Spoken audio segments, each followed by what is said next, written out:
Ça risque peut-être d'être contre-intuitif, étant donné que moi-même je suis le premier à défendre les statistiques de YouTube Studio et les statistiques en général de la chaîne, à savoir les vues, les likes, les abonnés, etc.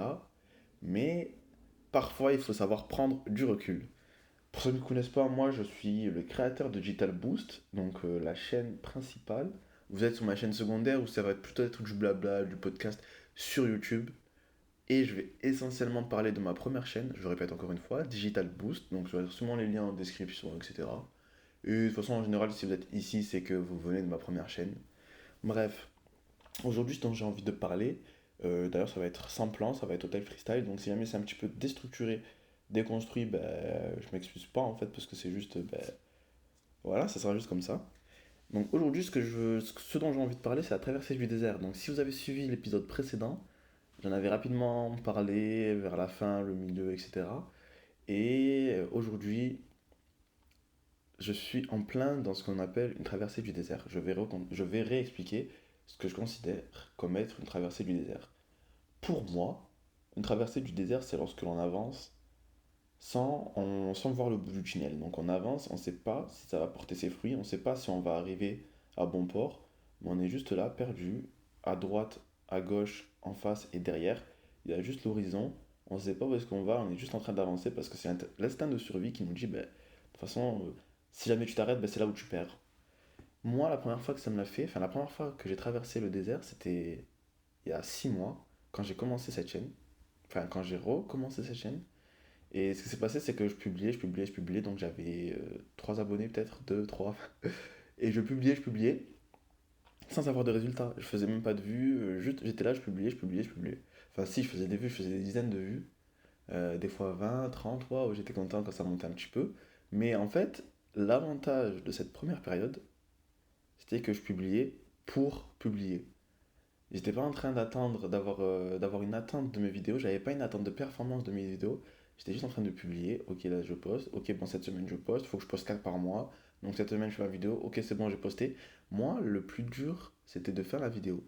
Mon objectif c'était même pas d'avoir des résultats, mon objectif c'était d'être continu, d'être comment on appelle ça, assidu et de poster à chaque fois. Donc une fois que la vidéo était sur ma chaîne postée, j'avais déjà gagné dans ma tête étant donné qu'elle était sortie. Maintenant, je traverse actuellement ce que j'appelle ma deuxième période du désert. Parce que entre la première et la seconde, ma chaîne a démarré. Elle a démarré parce que là, elle fonctionne très bien. Enfin, elle tourne. Je fais à peu près entre 5 et 7 000 vues par mois. Chaque mois, mes statistiques augmentent. Chaque mois, je fais mieux que le précédent. Et enfin, je ne suis pas à me plaindre. Donc la chaîne, elle a démarré, elle trouve son audience, le public, ses likes, les abonnés, ça marche. Donc je trouve, les gens viennent, c'est bon, j'ai trouvé. Genre, je ne suis plus en train de travailler dans le vent, je suis plus en train de travailler tout seul, j'ai des commentaires, il y a des personnes qui me remercient. Et ça m'aide à continuer à publier puisque je vois que ce que je fais, ça a un impact. Mais je traverse quand même une période du désert. Pourquoi? Parce que entre le moment où j'ai repris la chaîne, il y a 6 mois, et il y a à peu près 2 mois, donc pendant 4 mois d'affilée, mes stats mensuelles, elles faisaient quasiment x2 à chaque fois. Je commençais, j'avais peut-être 15 abonnés, ben, le mois d'après j'en avais 30. Le mois d'après j'en avais 60, après 120, après 250. Et moi j'étais dans cette dynamique de waouh, ok, vas-y c'est le moment, ben, en fait t'es en train de percer. Ouais, de percer en gros. J'étais là, vas-y la monétisation, parce que faut savoir que la monétisation c'est un petit peu le Graal que j'essaye d'atteindre depuis plus de 10 ans. Peut-être qu'un jour je ferai, genre, je parlerai de mes précédentes chaînes, parce que moi ça fait longtemps que je suis sur YouTube et j'ai jamais été monétisé. Et c'est un petit peu, comment dire, c'est comme si j'avais joué à un jeu, mais que j'avais jamais passé le niveau 10. Je me suis toujours arrêté avant ça et ça me gêne un peu. Genre, j'ai toujours voulu atteindre ce moment où voilà, je suis partenaire YouTube, je suis monétisé, voilà, ma chaîne elle génère des revenus. Enfin, ça a toujours été un moment que j'ai voulu atteindre et là j'étais en train de me dire purée, euh, en gros, si je fais x2 à chaque mois, ça veut dire que bam bam bam, d'ici 3 mois c'est bon, j'ai 1000 abonnés, je fais 10 000 vues, je suis. Oh, et j'étais dans ce mood-là. Et dans l'euphorie, je checkais mes stats tous les jours. J'étais en train de. Enfin, vraiment, en tout cas, c'était cool, la période d'entre deux. Et puis est venu un mois où j'ai eu ma première baisse de performance. Donc ça, elle est allée très vite, hein, c'était il y a même pas, c'était il y a 3 mois, enfin il y a 2 mois à peu près, où je commence à me dire, tiens, c'est bizarre, ce mois-ci, j'ai fait quasiment autant que le mois précédent. Donc ma progression, elle stagne. Le mois d'après, je fais quasiment pareil, voire un petit peu moins que le mois précédent. Et je me dis, wesh, c'est bizarre un peu ce qui se passe. Et là, actuellement, ben, je pense que si je regarde mes stats, ça va être légèrement au-dessus grâce à ce que j'ai posté une série de vidéos locomotives. Peut-être que j'en parlerai dans un sujet à part, les vidéos locomotives. Le truc, par contre, qui me permet aujourd'hui de poster encore une vidéo par semaine et de poster régulièrement, la clé qui me permet de passer les périodes du désert et traverser du désert sans réel souci, sans trop de difficultés en fait, c'est bah, de un l'automatisation de la chaîne, qu'on appelle ça la discipline, et le fait que j'ai vu à quel point la régularité était importante sur une chaîne. Ma chaîne, elle a commencé à marcher qu'à partir du moment où j'ai posté une vidéo par semaine. Avant ça, personne ne regardait mes vidéos. YouTube ne proposait mes vidéos à personne. Et c'est que lorsque j'ai commencé à poster une par semaine que d'un coup j'ai commencé à avoir 10 vues, 20 vues, 30 vues, 40, 50, 100, 1000, etc. Et c'est incroyable. Genre ça arrivait tout seul. Et bah, une fois que tu sais que c'est la régularité qui fait que ta chaîne elle marche, bah, t'as pas envie de foirer tout ça. Surtout que je me suis en train de me dire que si jamais je m'arrête, peut-être que tous les efforts qui ont été fournis précédemment, ben, ça va les saboter. Parce que je suis, ben, si vous avez vu la vidéo précédente où je parlais de l'équation de la chance, il faut savoir que selon moi, il faut opportunité et préparation.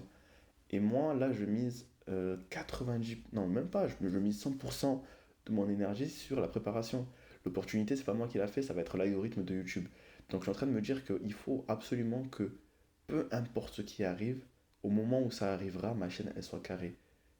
Et donc même si là, tout de suite, eh ben, je passe une traversée du désert, je me dis que peut-être que dans 3, 4, 5 mois, il va y avoir une vidéo locomotive qui va exploser et qui va ramener une nouvelle vague d'audience sur ma chaîne et que du coup en fait le fait d'avoir été autant régulier ça va permettre à YouTube de me classer comme une... Enfin bref, genre je me dis que j'ai que à perdre si je perds en régularité. C'est pour ça d'ailleurs que je continue à poster à balle. Et aussi, donc lorsque je parlais d'automatisation de la chaîne, c'était plus l'automatisation de publication sur la chaîne. Donc je me suis créé un calendrier de publication, j'ai compté le nombre de vidéos qu'il me fallait pour avoir une vidéo par semaine jusqu'à une certaine période sans avoir d'arrêt. Et j'ai fait énormément de stock. Pendant le mois d'août, j'ai tourné près d'une vingtaine de vidéos sur Telegram et ces vidéos-là, ce sont les vidéos qui sont en train de tourner et de sortir actuellement pendant que moi je suis en cours. Parce que voilà, je ne parle pas forcément de ma situation, mais actuellement moi je suis en cours. Donc j'ai pas forcément autant de temps à mettre dans la chaîne que ce que j'avais pendant l'été. Et ça permet à ma chaîne de continuer à grandir tranquillement. Et d'ailleurs, ça m'a permis aussi de voir là, récemment que j'étais en train de remonter la pente, d'avoir une nouvelle courbe positive. Premièrement parce que j'ai commencé les séries de vidéos sur le bot Telegram Rose. Donc des vidéos qui fonctionnent très bien parce que le bot Telegram Rose il est populaire. Et il n'est pas populaire pour rien. Il est populaire parce qu'il est super pratique. Donc ça me permet d'avoir, rien qu'en 3 vidéos, il me semble que je suis à près de, d'un millier de vues sur 3 vidéos. Et sachant que ces vidéos-là, elles vont durer dans le temps puisque c'est des vidéos tutoriels qui montrent comment mettre le bot, comment l'activer, comment faire en sorte qu'il gère le groupe Telegram dans lequel vous l'avez mis. Donc il va gérer le flood, il va gérer les bannissements. Enfin, il est pratique quoi. Si jamais ça vous intéresse, j'espère que j'espère que je vais pas avoir la flemme de mettre tous les liens dans la description. Et surtout en gros, ce que je voulais dire dans cette vidéo, enfin dans cet audio, dans ce podcast, appelez ça comme vous voulez, c'était que les traversées du désert, elles sont dures parce qu'on ne voit pas le bout du tunnel. Mais lorsque l'on ne pense pas au bout du tunnel, donc du coup, lorsque justement on abandonne un petit peu tous ces statistiques, tous les résultats, tous les... Mais purée, mais c'est bizarre parce que avant ça, moi je faisais tel nombre de statistiques. Quand on abandonne un petit peu tout ça, c'est plus léger, c'est plus facile à avancer. Il faut juste se concentrer sur ce que tu as fait jusqu'à maintenant et continuer à perdurer dans ce que tu as fait. Si ça a marché une fois, ça marchera 2 fois. Il faut juste attendre que l'algorithme, donc que la machine, elle revienne vers toi. Si tu as fait le taf, si tu as été prêt, si t'as été carré, elle reviendra vers toi. Et quand elle reviendra vers toi, t'inquiète même pas que ça va péter. Mais il faut juste continuer. Et si possible, faire du stock.